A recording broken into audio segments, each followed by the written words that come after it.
Welcome to Leaders of the West, a podcast for innovators and changemakers.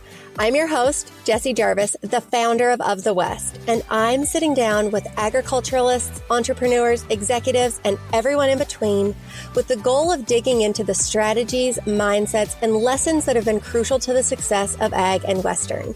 Whether you're carrying on the next generation of your family's operation, starting something from scratch, or determined to climb up the leadership ladder, we're going to inspire you to continue to dream big, growing not just you, but the future of agriculture and Western as a whole. Let's go.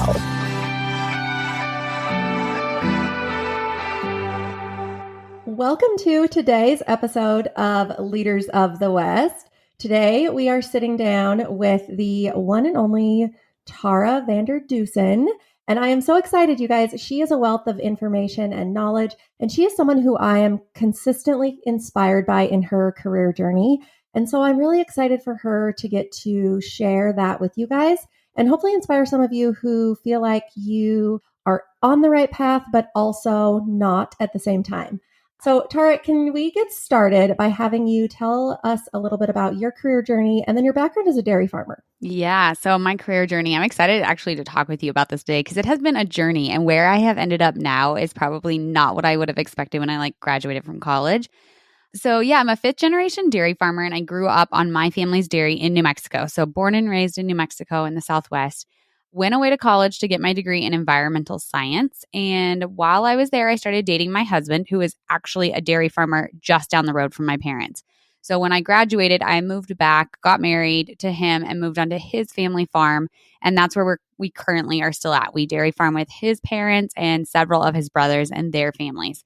And I actually used my degree. I was one of those few people that actually did use my degree. I became an environmental consultant for dairy farms throughout New Mexico. It wasn't necessarily what I expected to do when I got that degree, but it fit really great with my background and then with, just the degree choice I had. And so I did that for about 10 years. And essentially what I did was I helped dairy farms with environmental regulations. That's the simplest way to put it. But it was anything from water conservation to manure management to soil health. And I spent a lot of time sampling water, sampling lagoons, analyzing data. That was my full-time job. And then about 7 years ago, when my oldest daughter was pretty little, I decided to start sharing online. And it really was because I was seeing so much misinformation in all of those mom Facebook groups you think of. And a lot of it was about dairy and dairy's impact on the environment and all these things. And so I decided to start sharing. And it was kind of weird because I don't work with cows at all. I don't have a traditional job on my family's dairy. I had dairy farmers as clients. And so I wasn't even really sure what I was going to share about because I was seeing all these other dairy farmers online sharing. And obviously they were sharing about milking the cows, working with the cows. And so I just took a completely different approach and was I'm going to be sharing about sampling water and water, conservation and all those things I kind of mentioned.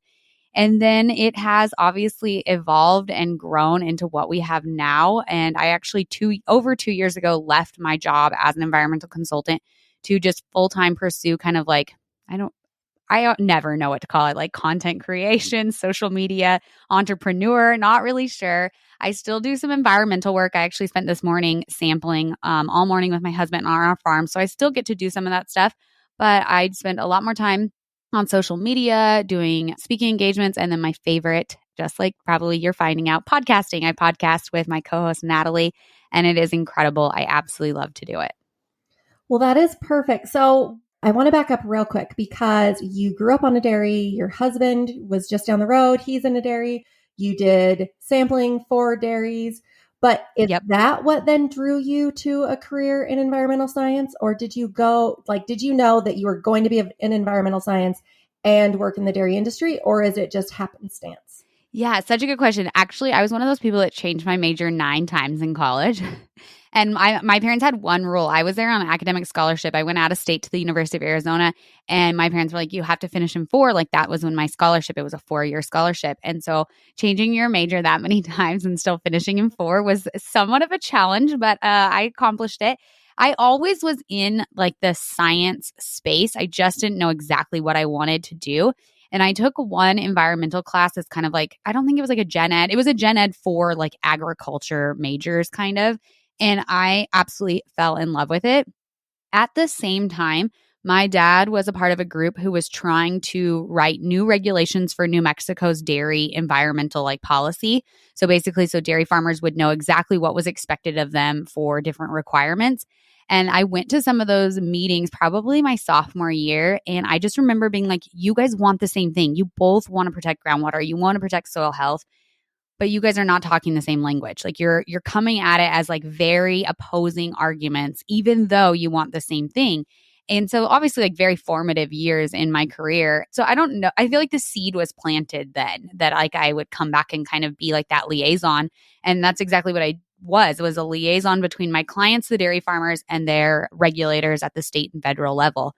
And I really loved the environmental science degree. It's a really long title. It's actually soil, water, and environmental science. And then I focused in policy and law and soil chemistry.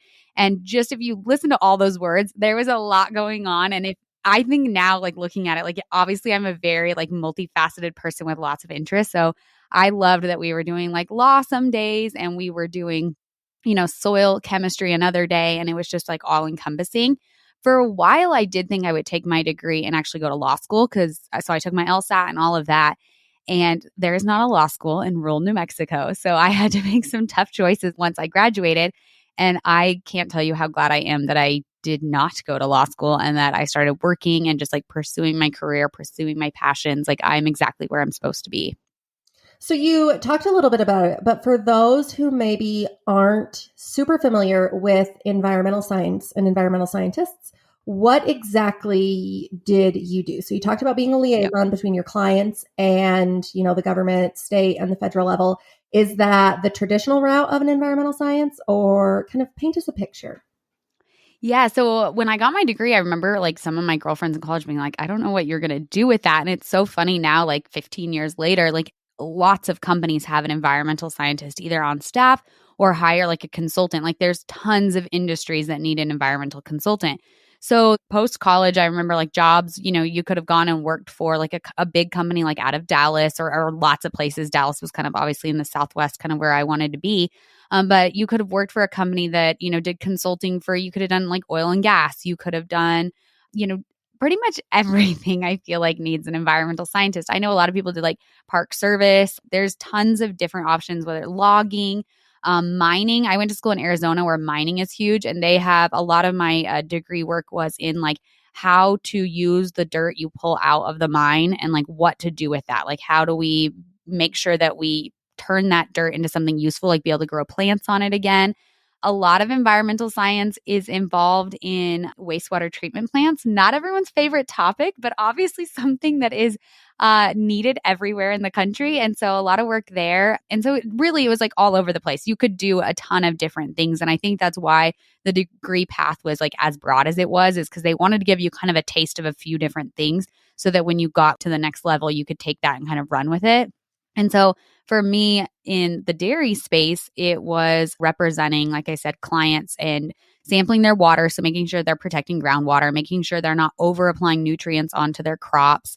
That was more my area of expertise. They have to have a permit to be able to milk cows in New Mexico, and it's an environmental permit. So making applying for their application, taking them through that process.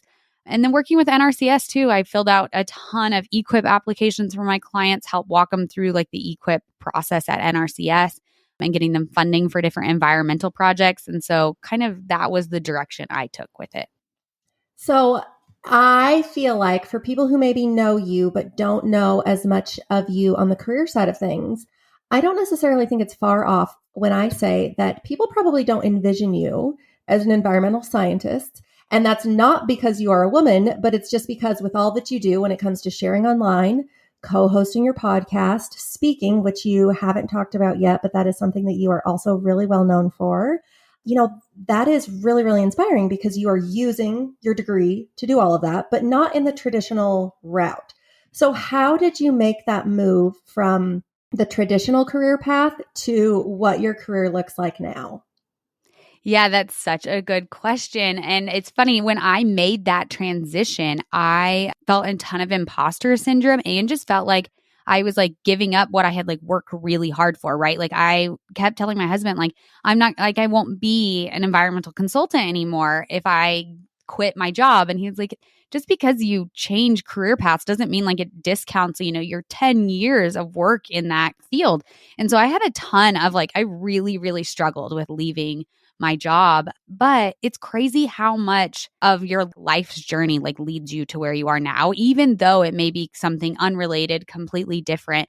And, for me, I get to like bring it over into conversations that I have online with people, helping explain what dairy farmers are doing to be more sustainable, or bringing it over to the podcast when we get more like technical areas. And so it definitely, I still use it. It's just in a different way, I guess.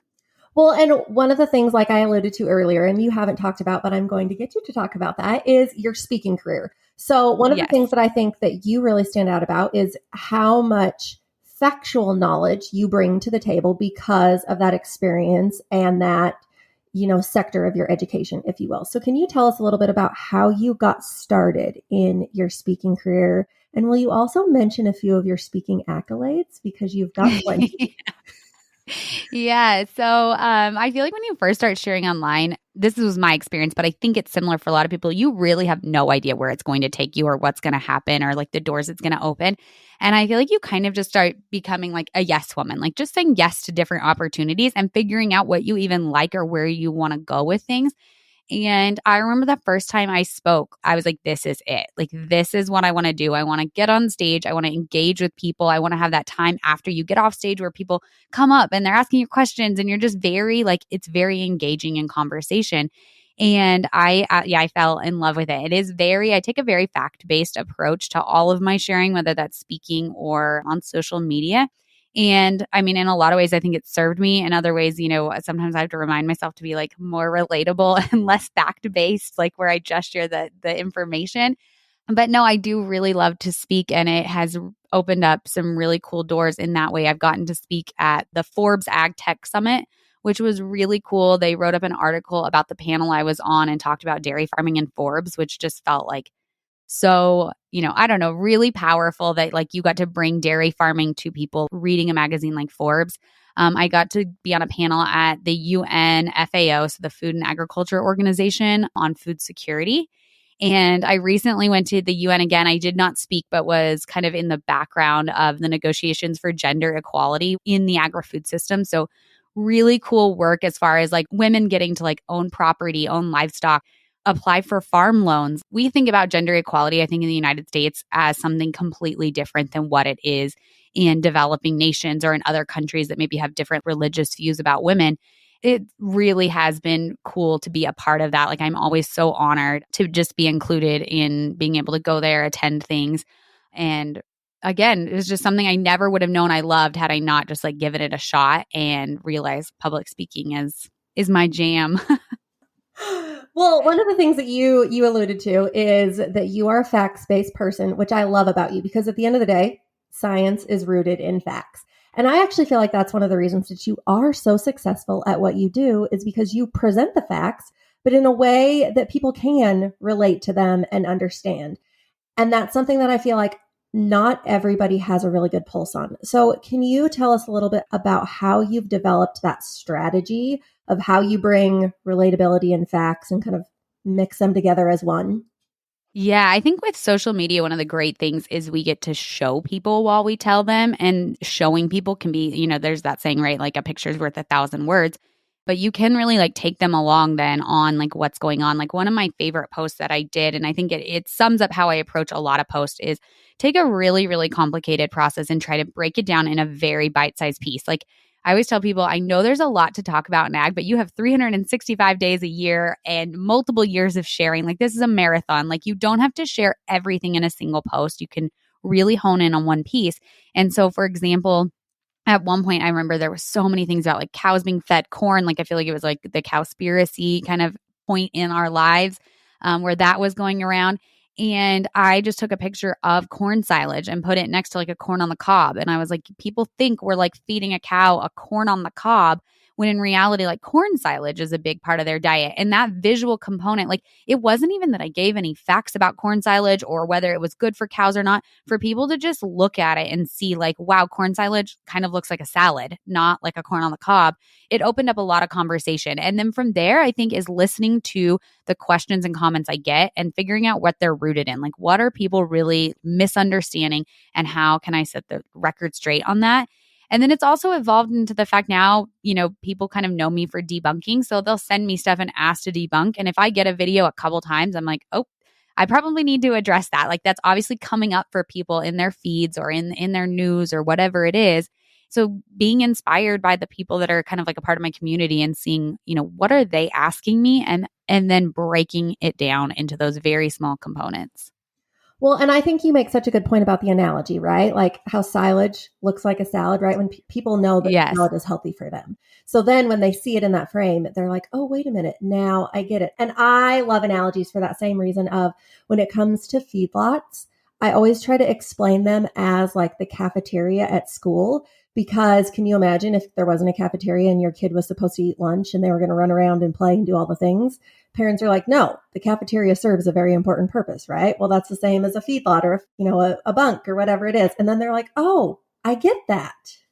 I've never heard that analogy and I love it. And I do think that you have to use those analogies when it is so far out of someone's wheelhouse that they have no point of reference. You have to like bring it back to something that they truly understand. Another, like in my keynote speech, I always talk about how, how would you run your business without your cell phone? And a lot of times I'm talking to more tech style people, very tech savvy people, like at the Forbes Ag Tech Summit. And I'm like, and yet you expect a dairy farmer to run their business as, my grandfather did in the 1950s. And I actually have a picture of my grandfather in the 1950s milking a cow by hand. That's what people think is like the ideal like dairy farm situation. And that's not, we live in 2023. Why wouldn't we use technology and all of these innovations that we have? And really like it's improved agriculture so much. And so being able to connect it back to something they actually do is just crucial for them understanding more about agriculture. No, it really is the light bulb moment. I mentioned this earlier, but I find your career journey to be really, really inspiring because I cannot tell you how many messages that I get or that Of the West gets with people saying, hey, I have this formal education. I have experience in this field, but they don't necessarily feel like they love what they do. And you are someone who you loved what you did, but you also knew, okay, there's another path where I can use this knowledge that I have and take it a different direction. And that's what I would like to do. Right. So Right. I feel like there are a lot of people who are in that space right now. And if you, because hindsight is 2020, right? So if you could give them a piece of advice for somebody who's kind of navigating those waters of, I have this experience, I don't want to lose it, but I also kind of want to take it a different direction or do something else with it, what would you tell them? Such a good question. I feel like one of the things is I would tell people like don't get too stuck in like your ways of what you're doing. Like when I graduated from college, like I said, I don't even know. I mean, maybe there was some influencing or people sharing on social media, but there was barely Instagram. So if I had just been like, this is it, this is how, this is what you do next in life, I would have missed out on so many things because our world is just so rapidly evolving of how we can make money and how careers can take different paths and look completely different.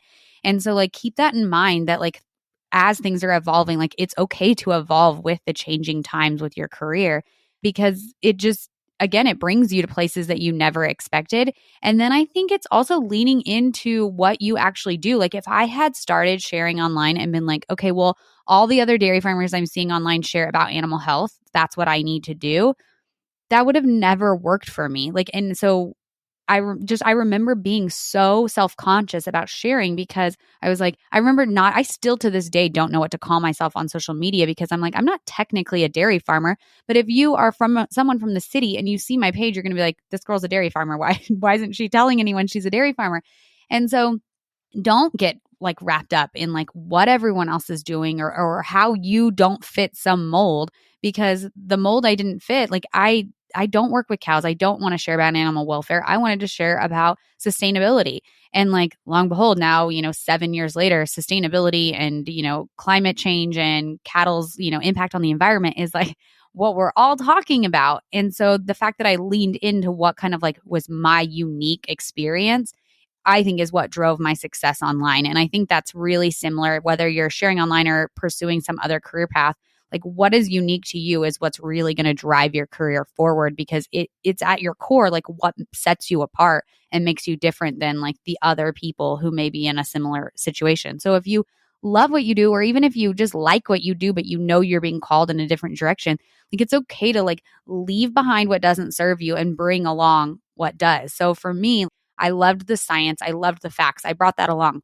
The rigid schedule of like working for a consulting company, having clients, that was just no longer serving my life of where I wanted to go. And so I let that go. And I was sad. Like, obviously, you were letting a piece of your career go. Clients that I had had for years, I had worked up, I was earning like the most commission in my company for clients I had brought on. And I still, like, to let that go felt like if I had decided the next day, like, or the next month, oh, never mind, I made a mistake, I want to come back to my job, like, I wouldn't have been making the money I was making because I had to let that part go. But it was the right decision. It was no longer serving me for where I wanted to take my career. And so it's okay, I think, to like I said, just to move forward with where you're being called. Do you feel like you're naturally someone who is a risk taker? Do you think that plays into that at all? I would think yes. I don't know if you follow along like on with Enneagrams at all, but I'm an Enneagram 3, and I've gotten like, I am really loves the Enneagram, but essentially 3s like live in the future of what's going to happen like next.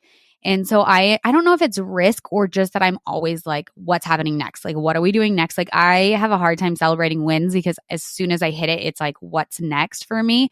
And I have to kind of, and Natalie's a 3, my co-host as well. So we both have to like rein each other in and be like, celebrate this one win. But it does make me, I think it makes me take more risks because I'm like, well, we got to get to the next spot. My husband is an Enneagram 1 and he lives in the past. And it makes for very difficult business decisions for us. It's probably like our one point of our marriage. Like, not that we fight, but it's where we like get into those good debates, which actually like I think improve, your life and like where you're headed. But we approach our business strategy very different. Like, he is constantly looking back at like, look how much we've accomplished. We've come so far. And I'm constantly like, gosh, we got to get on to the next step. And so I do think that has played a role in like wanting to know like what is next, what else is out there, and being willing to like go for it.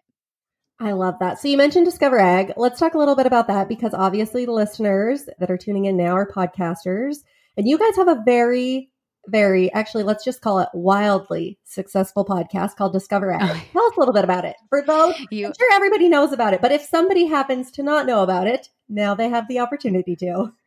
Oh, you're so kind. No, Discover Ag has become my co-host and I's like baby. I'm sure I keep saying Natalie as if everyone knows her because I feel like people do, but Natalie Kovarik is my co-host. I think you're going to have her on the podcast, or she already has been on. So we started our business together at the end of 2021, and we created an online course called Elevate Ag, where we help farmers and ranchers share their stories online. And really love that business, and started a podcast to really sell that course and interview people. We interviewed you, like founders of companies, and like how they use social media to drive their business. And last summer, we just realized like, while we love that, we love sharing on social and helping people do that. At our core, the reason we started sharing was to tell people about agriculture. And so we made a massive shift at like the end of last year, beginning of this year, to lean all in into Discover Ag, which is what our podcast is titled now. And we share with people about agriculture. And what we do is we cover the top 3 trending news articles in the ag and food space, and kind of just give our perspective, our personal and our professional experiences on things from a farming and ranching background. And then Natalie's a pharmacist, and obviously we've talked about my background. And so we kind of get to bring that into this science-based approach of like breaking down agriculture for people. And it goes to something you said earlier, like for me, I don't want to convince people to eat a certain food or do something a certain way. What I want to do is present all the facts to them and let them decide the best decision for their family, their budget, their lifestyle. And so that's really what we try to do on Discover Ag, is like, you see something crazy in the news, we'll break it down. We'll try to give all different perspectives. Sometimes we're a little biased, but we do try to give, different perspectives on things, and then let people, make the decisions that work for them. So if you guys are not already tuning in to Discover Ag, you should be. Type it in, go subscribe, go follow. It's a really good show. You guys are going to love it. Okay, so I want Thank to you, get to the Jessie. rapid fire round. These Okay. are not necessarily rapid fire answers, but they're the questions that we ask all guests. And that first one is going to be, what is the best piece of business or personal advice that you've ever been given? Oh my goodness. I know you were going to ask me some of these, but I decided I was like, I'm just going to come in fresh and like see how it rolls.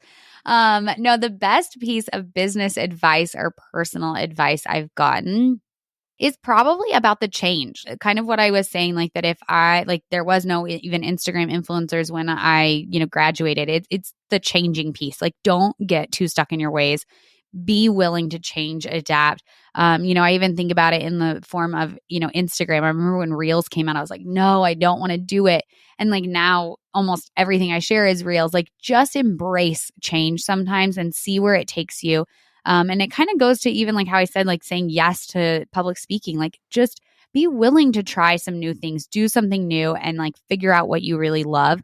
I feel like we tell kids to like follow their passion out of high school and college. And like, I didn't know my passion would be public speaking. How like would I know that really being that, I didn't do public speaking in high school or even in college, like be willing to like try things. It's like you don't have to know your passion the second you graduate from high school or graduate from college. Try things, be willing to change with it, and then like you will figure out what you love very quickly. Okay, that might have been like the moment right there, because change is something so important, especially in our industry, because things are ever evolving. And if we want to continue to feed a growing population, obviously change is a must. Absolutely. Okay, so if you could give people any words of wisdom and you knew that they would take them to heart, what would it be? So my favorite quote, I'm pulling it up. This may be for me, but I love this. It is a quote from Coach Carter, the movie. And it says, our deepest fear is not that we are inadequate. Our deepest fear is that we are powerful beyond measure. It is our light, not our darkness, that most frightens us. Your playing small does not serve the world. There is nothing enlightening about shrinking so that other people won't feel insecure around you.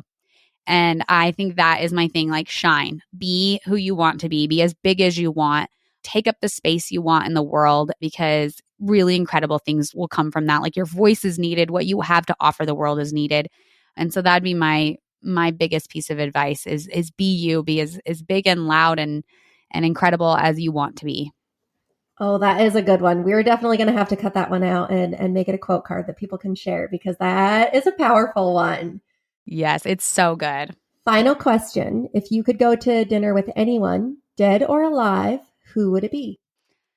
Oh, I forgot about this one. I was going to like really think about it. Gosh, this is such a hard one because I don't even know. There's so many people for so many different reasons, but being that I think if I said anyone else, my co-host would probably kill me right now. I actually think for both of us, if we could go to dinner with anyone, it would actually be Mike Rowe right now.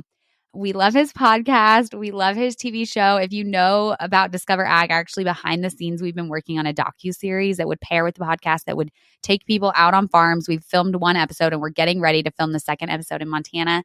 And so it would be we both would love to pick his brain about podcasting, pick his brain about his TV show, and just like, I don't know, just really love him. Like he just has such great things to share and what he gives to the world. And I think he really supports ag and blue collar jobs. And so I picked Mike Rowe. Okay, well, for those of you who were listening to Natalie's episode when it aired, Oh, is that what she said? She said Mike Rowe. I told you guys if I said anyone else. Well, that tells you guys what a good pulse those two have on one another. They're basically like sister wives. Yes, we do try to keep a really good pulse on where each other's at. That's something this is a business style podcast and we didn't talk about having a business partner, but I have very, very much enjoyed having a business partner. And I could not have picked anyone better than Natalie. And I will definitely text her after this and say we said the same thing. Okay, so you actually bring up a great point that we didn't talk about, but because you mentioned it, let's real quick, because we've got some extra time. Let's talk about business partners. That can be a really, really great opportunity, or it can be a really bad opportunity, obviously, depending on who you are partnering with or kind of what the dynamics are. You and Natalie have a very successful partnership across multiple different venues. What is one of the things that you think has been crucial to your success? I would say what's been crucial to our success is leaning into our own strengths in all the ways we're similar. I think people see that a lot online as like, oh, it makes sense. You guys are really similar. We have a lot of differences about ourselves, and we really, really lean into those differences and don't like double check each other. So Natalie is absolutely the creative. And if she feels really strongly about something creative, I will flat out say, I do not feel strongly. So if you are feeling a pull one way or another, take it and run with it. I do a lot of our like more business back end of things. And like there's lots of times that there's no need to involve Natalie. I can run with it, get it done. We can talk about it when it's done and over. And I think that has helped us so much where we're not like butting heads or like trying to like each take charge of something like the same thing. And then really great communication. Like there's times that she feels really strongly or I feel really strongly. We just say it and are really honest with each other. And I wonder if sometimes it has to do with our distance, like we are, 1,000 miles apart, that we have to communicate. Like we are constantly communicating on our phone, our text. Like we don't just run into each other at the office, right? Like we have to make a real point to like schedule time with each other, get together and hash through things. And so I think that communication piece as well is really, really crucial. And just the fact that we check in with each other, that we're on the same page. Like where is our passion right now? What's really driving us? And just kind of keeping that on pulse for each other of like, where are we at and where do we want to move? Well, I had originally asked you guys to be guests individually on the show because I wanted our listeners to get to know each of you in these different areas. And I did promise you guys that you would come back on the show in the future as your duo. So maybe that's the topic that we can dig into, is how to have a solid business partnership relationship. Oh, that would be such a good conversation. We both love business. We're I feel like business geeks in that way that we would love to come back on. So anytime. Oh, well, thank you so much, Tara, for sitting down with us today, taking time, sharing your wisdom and your knowledge to people, especially those who are kind of trying to chart those, what would you say, turbulent career waters or just uncertain career waters. So yeah, good choice of words. I like that. I know that your wisdom and knowledge is definitely going to give them some peace of mind and put them at ease. But real quick, I know that people are going to want to keep up with you. So where can they find you online? Yeah. So if you are obviously podcast people, Jesse's already said, I hope you go follow us over on Discover Ag and give us a listen if you haven't. If you are on social, you can find me at Tara Vander Dussen on all the social channels. I hang out primarily on Instagram and LinkedIn. And actually, my husband is over on Facebook. We share together over there in kind of a different format. So you can find us there too. Perfect. And we'll make sure to link those handles in the show notes as well. So they'll be easy for you guys to find. And then last thing, if this episode was helpful for you guys, it could be for someone else. So do us a favor, share your biggest takeaway from today, pop it up on stories, tag Tara, tag Of the West, tag everybody and anybody, and then be sure to hit follow or subscribe so that you never miss an episode. And with that, we will see you guys back here next week. If you loved this episode, do us a favor and share it with someone else who might find just as much value in it as you did. We're on a mission to continue to grow and strengthen the future of agriculture and Western industries, and you spreading the word helps us make more of a positive impact. It also makes a big difference when you take a minute to go rate and review the show. We can't thank you enough for listening, for sharing, and for loving Ag and Western as much as we do. We'll see you back here for our next episode.